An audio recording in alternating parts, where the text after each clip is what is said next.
नमस्कार दोस्तों, क्या आपके पास भी सेविंग्स पड़ी है बैंक में और आप भी सोच रहे हो कि यार पैसा तो है बट वो बढ़ता क्यों नहीं है? तो आज की वीडियो स्पेशली आपके लिए है।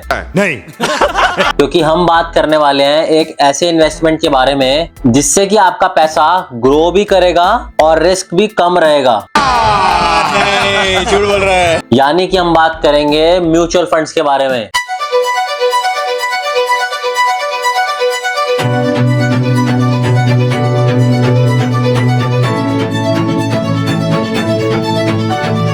तो मैं हूं आपका खोटा सिक्का और आज हम इस वीडियो में बात करेंगे सिंपल वर्ड्स में कि यार ये म्यूचुअल फंड्स होते क्या हैं, ये काम कैसे करते हैं, कौन कौन से टाइप के होते हैं और एक बिगिनर लेवल बंदे के लिए क्या बेस्ट अप्रोच रहेगी। तो वीडियो को एंड तक देखना क्योंकि यही 10-12 मिनट आपकी फाइनेंशियल लाइफ को सीरियसली चेंज कर सकते हैं। Let's start. तो यार हमें सबसे पहले समझना है कि यार प्रॉब्लम स्टेटमेंट क्या है और इन्वेस्टमेंट जरूरी क्यों है। तो यार ये नॉर्मल सी बात है, जब भी सैलरी आती है तो हम थोड़ा सा पैसा उठा के अपने साइड में रख देते हैं और उसे हम नाम दे देते हैं सेविंग का, जिससे कि आपको कोई भी फ्यूचर में घर लेना है, गाड़ी लेनी है या फिर अपने बच्चों की एजुकेशन करनी है। पर यहीं पर एक प्रॉब्लम आती है जिसका नाम है इन्फ्लेशन। इन्फ्लेशन का मतलब टाइम के साथ साथ आपके पैसे की वैल्यू गिरते रहना। इन्फ्लेशन तो आज के टाइम पे 5 से 6% है। फॉर एग्जाम्पल, अगर आपके पास आज 100 रुपए हैं तो जस्ट 1 साल बाद उसकी कीमत 94 रुपीज रह जाएगी। हेंस अगर आपका पैसा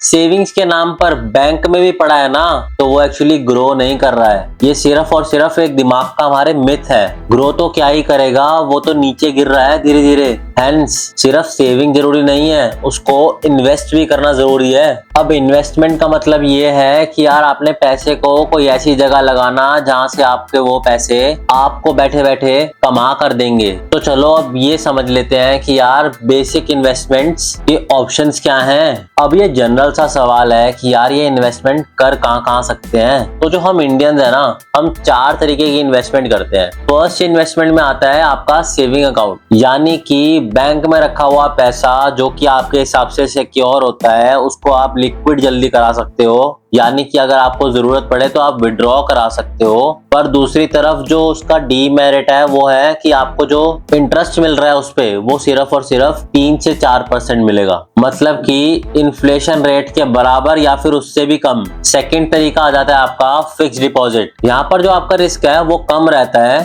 पर पैसा जो आपने डाला है वो लॉक हो जाता है 1 साल, 2 साल, 5 साल या 10 साल, ये आप पे डिपेंड करता है और रिटर्न्स मिलते हैं 6 से 7% के अराउंड आपको। अब थर्ड तरीके की जो इन्वेस्टमेंट करते हैं आप लोग वो है गोल्ड खरीद लेते हैं या फिर ज्वेलरी खरीद लेते हैं। हमारे यहाँ ना गोल्ड और ज्वेलरी से बहुत ज्यादा इमोशनल कनेक्शन भी बिल्ड हो रखा है फैमिलीज का, और ये भी सबके सामने है कि गोल्ड के जो प्राइसेस हैं वो बहुत ज्यादा फ्लक्चुएट करते हैं। अब फोर्थ तरीके की बात कर लें जो कि है रियल एस्टेट, यानी कि जमीन जायदाद। आपको यहाँ से लॉन्ग टर्म में एक अच्छा रिटर्न मिल सकता है पर जो इनिशियल कैपिटल रिक्वायरमेंट होती है वो ज्यादा हाई होती है और सेम टाइम पे जो उसकी लिक्विडिटी है, मतलब उसको विड्रॉ करना, वहां से पैसे निकालना वापस जल्दी से, वो बहुत कम होती है। क्योंकि यार ये सबको पता है कि यार एक प्रॉपर्टी को बेचने में टाइम लगता है। अब जल्दीबाजी में कोई भी कम रेट पे तो बेचेगा नहीं। और हाँ, एक और ऑप्शन है स्टॉक मार्केट। यहाँ रिस्क तो ज्यादा है बट यार इसमें एक पोटेंशियल छुपा हुआ है आपके पैसे को बढ़ाने का, लेकिन नॉलेज के बिना जंप करना बहुत डेंजरस हो सकता है। तो जैसे कि मैंने आपको एक पिछली वीडियो में समझाया है, प्लीज उसको चेक कर लेना। एक बिगिनर लेवल के लिए स्टॉक मार्केट की A से Z तक इंफॉर्मेशन दी है उसमें,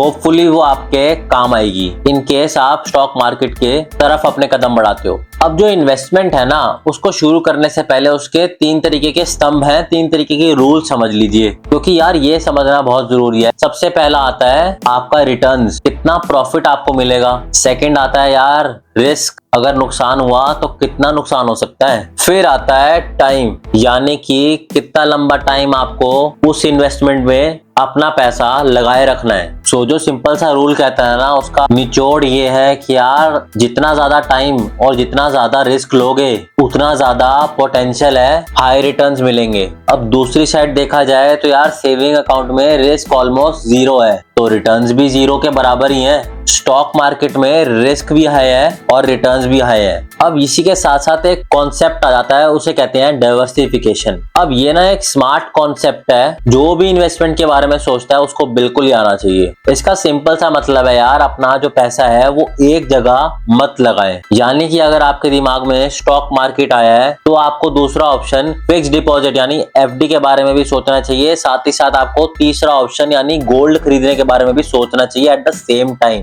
यानी कि इसका मतलब ये हुआ, मान लेते हैं कि आपकी स्टॉक मार्केट गिरती है तो जो आपका गोल्ड होगा या फिर जो आपकी एफडी होगी वो आपको बचाए रखेगी और जो लॉसेस होंगे वो कवर होते जाएंगे। इससे आपको ज्यादा धक्का भी नहीं लगेगा और महसूस भी कम होगा। और इसी डाइवर्सिफिकेशन को इजी बनाता है म्यूचुअल फंड्स। तो चलो उसको समझ लेते हैं कि यार आखिर ये म्यूचुअल फंड्स होते क्या हैं। तो इसका सिंपल सा मतलब है यार कि 100 या 1000 बंदे मिलके अपना सारा का सारा पैसा जो भी आप लोग इन्वेस्ट करना चाहते हो एक पूल के अंदर जमा कर रहे हो। फिर वो जितना भी पैसा होता है वो आपका एक फंड मैनेजर डिफरेंट जगह उठा के इन्वेस्ट कर देता है, जैसे कि बॉन्ड्स हो गए, गवर्नमेंट सिक्योरिटीज हो गई या फिर स्टॉक्स हो गए। और इन सबको हैंडल करते हैं एक कंपनी जिसे हम कहते हैं एसेट मैनेजमेंट कंपनी, एएमसीज, जैसे कि एचडीएफसी हो गया, आईसीआईसीआई हो गया, एसबीआई हो गया, आदित्य बिरला हो गया और टाटा भी हो गया। अब एएमसी के पास different type of mutual funds हमेशा होते हैं। कुछ होते हैं लो रिस्क वाले, कुछ होते हैं हाई रिटर्न्स वाले। अब ये समझ लेते हैं साथ ही साथ कि यार ये जो म्यूचुअल फंड्स होते हैं ये काम कैसे करते हैं। तो जैसे ही आप जो पैसा है वो म्यूचुअल फंड्स में लगाते हैं तो जो एएमसीज होती हैं सारा कलेक्टिव लेती हैं आपका पैसा और डिफरेंट इन्वेस्टमेंट्स में लगा देती है। और जितना भी प्रॉफिट आता है उसमें से 1 या 2% एएमसीज अपने लिए रख लेती हैं एज अ कमीशन, या फिर आप उसे मैनेजमेंट फी भी कह सकते हो। और बाकी जितना भी रिटर्न होता है वो इक्वली इन्वेस्टर्स में डिवाइड किया जाता है। हेंस आपका जितना भी पैसा है वो मल्टीपल जगह पे लगाया जाता है और रिस्क ऑटोमेटिकली डाइवर्सिफाई कर दिया जाता है। अब ये तो समझ लिया कि म्यूचुअल फंड्स होते क्या हैं। अब ये समझ लेते हैं कि यार इसके टाइप्स क्या होते हैं। तो सबसे पहले आता है यार इक्विटी म्यूचुअल फंड। यहाँ जो भी पैसा आप शेयर मार्केट में लगाते हो वहां पर ज्यादा रिस्क होता है पर रिटर्न्स भी हाई होते हैं। अब सेकंड आ जाता है लार्ज कैप फंड्स। बड़ी बड़ी कंपनीज में इन्वेस्टमेंट होती है as comparative to equity mutual funds. यहाँ पर जो स्टेबिलिटी है वो ज्यादा रहती है और जो रिस्क है वो भी कम होता है। अब इसके बाद आ जाता है आपका मिड कैप फंड्स, जो कि लगाया जाता है एक मीडियम साइज कंपनीज में, जहां पर जो रिस्क होता है वो मॉडरेट रहता है और जो रिटर्न्स होते हैं वो भी मॉडरेट ही मिलते हैं। देन आ जाती हैं आपकी स्मॉल कैप फंड्स, यानी कि छोटी कंपनी में पैसा लगता है जहां पर रिस्क हाई भी रहता है और ग्रोथ भी हाई हो सकती है। अब उसके नेक्स्ट आ जाता है ELSS, जिसे हम कहते हैं इक्विटी लिंक्ड सेविंग स्कीम, यानी कि आपका जो पैसा होता है वो सीधा सीधा सेव करने के लिए लगाया जाता है अंडर सेक्शन 80C। 3 साल के लिए जो आपका पैसा है वो लॉक इन किया जाता है और यहाँ आपको मिलते हैं टैक्स बेनिफिट्स। अब नेक्स्ट आ जाता है आपका सेक्टोरल फंड्स, और यहाँ पर जो इन्वेस्टमेंट करी जाती है आपके स्टॉक्स में वो होती है किसी स्पेसिफिक सेक्टर्स के अंदर, जैसे कि IT सेक्टर को पकड़ लिया या फिर फार्मा सेक्टर को पकड़ लिया।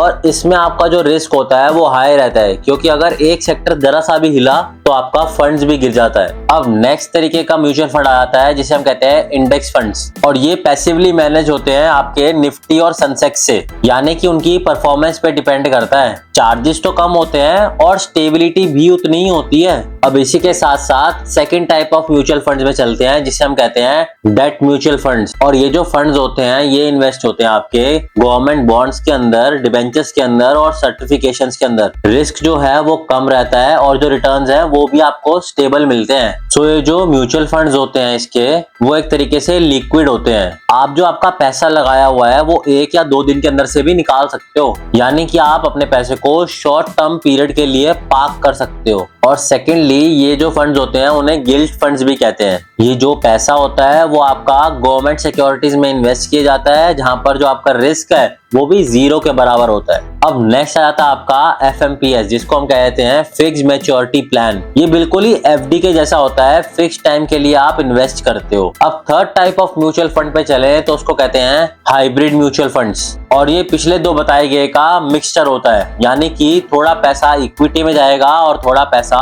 डेट में भी। यानी कि अगर आपका 70% पैसा डेट में जाता है तो बैलेंस करने के लिए कुछ पैसा सेविंग फंड्स में भी जाता है, और अगर 70% पैसा आपका इक्विटी में जाता है तो यार उसे बैलेंस करने के लिए जो है एडवांटेज फंड्स में भी जाता है। और इस तरीके के म्यूचुअल फंड्स हमेशा बेस्ट रहते हैं, रिस्क भी कंट्रोल में रहता है और रिटर्न्स भी डिसेंट मिल जाते हैं। तो चलो अब टाइप्स तो हमने सबने समझ लिए हैं, अब नेक्स्ट पार्ट पे चलते हैं और इसको समझते हैं कि यार इसके एडवांटेजेस क्या होते हैं यार। तो सबसे पहला फायदा यह आ जाता है जिसको हम कहते हैं डाइवर्सिफिकेशन, यानी कि अपना जितना भी पैसा होता है वो आप लगाते हो कुल मिला के 30 से 40 कंपनीज के अंदर, जिससे जो आपका रिस्क ऑफ लूजिंग मनी है ना वो स्प्रेड हो जाता है, हेंस आपके जो रिस्क होते हैं वो रिड्यूस हो जाते हैं। सेकंड आ जाता है यार सारा का सारा पैसा आपका एक्सपर्ट मैनेज कर रहे होते हैं, यानी कि आपको खुद से माथापच्ची करने और एनालिसिस करने की कोई जरूरत नहीं होती है। आपको प्रोफेशनल फंड मैनेजर्स जो होते हैं वो आपके बिहाफ पे आपका पैसा मैनेज कर रहे होते हैं। फिर थर्ड पॉइंट आ जाता है यार अफोर्डेबिलिटी। आप 500 रुपए लगाकर भी एक SIP शुरू कर सकते हो म्यूचुअल फंड्स की, और साथ ही साथ आ जाता है आपका ये लिक्विडिटी जो आपको प्रोवाइड करता है, यानी कि आप म्यूचुअल फंड्स को कभी भी रिडीम कर सकते हो, विड्रॉ कर सकते हो अपना पैसा, एक्सेप्ट जो आपको ELSS बताया था जिसमें कि लॉक इन पीरियड होता है 3 साल का। नेक्स्ट बेनिफिट आ जाता है जो कि है ट्रांसपेरेंसी। आपके सामने हर महीने एक मंथली स्टेटमेंट आ जाती है जहां आपका पैसा लगा हुआ है आपकी आंखों के सामने आपको विजिबल होता है। और साथ ही साथ अगर एडवांटेजेस हैं तो इसके डिसएडवांटेजेस भी जरूर होंगे, let's discuss that as well. देखो अब जो रिस्क होता है वो इन्वेस्टमेंट के साथ आपको हर जगह मिलेगा। फर्स्ट तो है कि यार अगर आपकी कोई भी तरीके की मार्केट डाउन गई जो कि उस प्रोडक्ट के रिलेटेबल है जहां पर आपका पैसा लगा हुआ है, तो इसका सिंपल सा मतलब है कि यार आपके भी फंड्स पे जो है खतरा मंडराएगा। फिर नेक्स्ट आता है यार कि आपका जो एक्सपर्ट मैनेजर है जो आपको प्रोवाइड करा गया है वो कैसी परफॉर्मेंस आपको डिलीवर करके देता है। तो एंड में आपको एक इसका क्लियर आइडिया मिल गया होगा कि यार ये म्यूचुअल फंड्स होते क्या हैं, इसके एडवांटेजेस क्या हैं, किस प्रकार के होते हैं, डिसएडवांटेजेस क्या हैं। और मेरी आपको सजेशन ये रहेगी, आप अगर बिगिनर लेवल के हो तो आपको SIP से स्टार्ट करना चाहिए ताकि आप धीरे धीरे ग्रो करो और धीरे धीरे मार्केट को स्टडी करके उसे समझ पाओ। आप अपना रिस्क सेट करो, अपना गोल सेट करो और इन्वेस्टमेंट को हमेशा सोच के करना कि यार वो लॉन्ग टर्म के लिए कर रहे हैं, तभी वो आपको बेनिफिट देगी। क्योंकि यार म्यूचुअल फंड्स जो हैं वो पेशेंस का खेल है। तो आप लोग जो है किस टाइप का म्यूचुअल फंड लेना चाहोगे एट द स्टार्टिंग, और आप कौन कौन से म्यूचुअल फंड्स में इन्वेस्ट कर रखे हो वो जरूर से अपना कमेंट बॉक्स में बताना। और अगर आपको वीडियो अच्छा लगा हो, इंफॉर्मेटिव लगा हो, वैल्यूएबल लगा हो तो प्लीज याद से इसको लाइक कर देना, चैनल को सब्सक्राइब कर देना, क्योंकि मैं आपका खोटा सिक्का रोज ही रोज एक फाइनेंस की वीडियो आपके लिए लेके आता हूँ। और वीडियो को शेयर कर देना अपने उन दोस्तों के साथ जिनको ये जरूरत है समझने की कि आखिरकार ये म्यूचुअल फंड्स होते क्या है, इनमें अपना इन्वेस्टमेंट करना चाहिए या नहीं करना चाहिए। तो चलो मिलते हैं नेक्स्ट टाइम ऐसी ही एक इंफॉर्मेटिव वीडियो के साथ। टिल देन मैं आपका खोटा सिक्का साइनिंग ऑफ।